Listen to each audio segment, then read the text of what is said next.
இன்றைக்கி நமக்கு carrot rice எப்படி செய்கிறதுன்னு பார்க்கலாம்.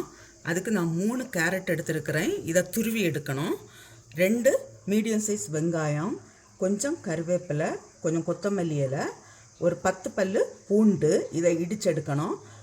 2 காஞ்ச மிளகா, ஒரு பச்சை மிளகா, 1 ஸ்பூன் சில்லி பவுடர், 1/4 ஸ்பூன் மஞ்சள் தூள். ரைஸ் நான் கொஞ்சம் சால்ட் போட்டு வேக வச்சு எடுத்துருக்கிறேன். இது நார்மலாக நம்ம சாப்பாட்டுக்கெல்லாம் உள்ள ரைஸ். இப்போது இதை நான் துருவி எடுத்துகிட்டு வரேன். ஒரு கடாயில் கொஞ்சமாக ஆயில் விடுறேன்.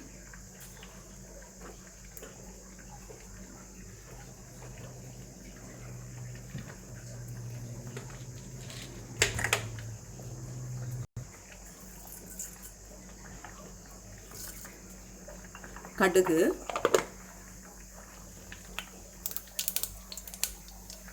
உளுந்து, பூண்டு,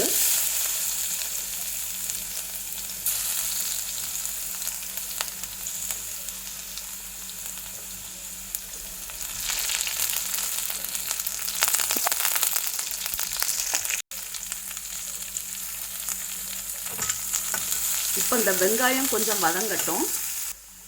இப்போ நான் கேரட்டையும் கூட போட்டு ஃப்ரை பண்ணி எடுக்கிறேன்.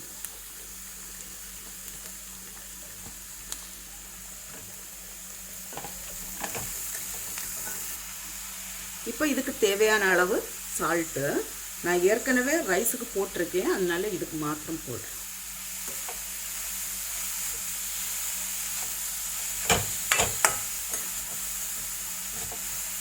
இப்போ அந்த சில்லி பவுடரும் மஞ்சள் தூளையும் போடுறேன்.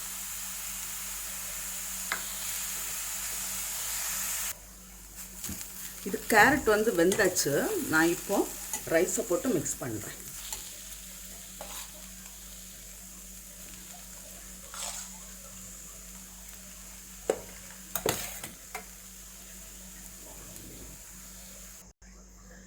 இப்போ இதில் கொஞ்சமாக கொத்தமல்லி இலை போடலாம்.